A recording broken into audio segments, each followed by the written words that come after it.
vraiment la valeur des choses se mesurait d'après le degré de leur utilité sociale ou individuelle, le système des valeurs humaines devait être révisé et bouleversé de fond en comble. Car la place qui est faite aux valeurs de luxe serait, de ce point de vue, incompréhensible et injustifiable. Par définition, ce qui est superflu n'est pas ou est moins utile que ce qui est nécessaire. Ce qui est surérogatoire peut manquer, en gêner gravement le jeu des fonctions vitales. En un mot, les valeurs de luxe sont dispendieuses par nature, elles coûtent plus qu'elles ne rapportent.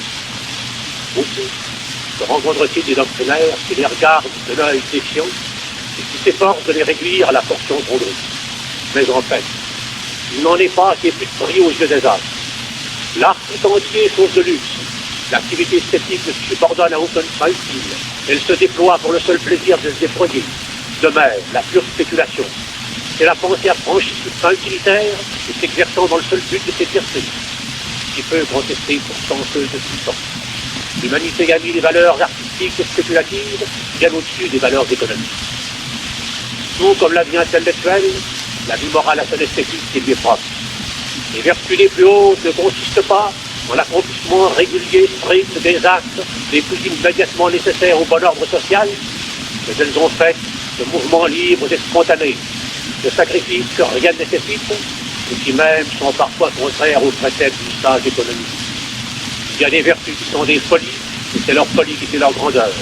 Spencer a-t-il démontré que la philanthropie est souvent contraire à l'intérêt bien entendu de la société?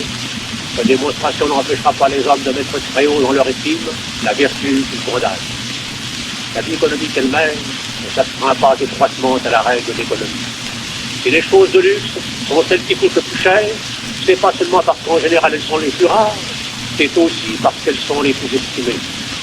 C'est que la vie, telle que l'on construit les hommes de tous les temps, ne consiste pas simplement à établir exactement le budget de l'organisme individuel ou social, à répondre avec le moins de frais possible aux excitations venues du dehors, à bien proportionner les dépenses aux réparations.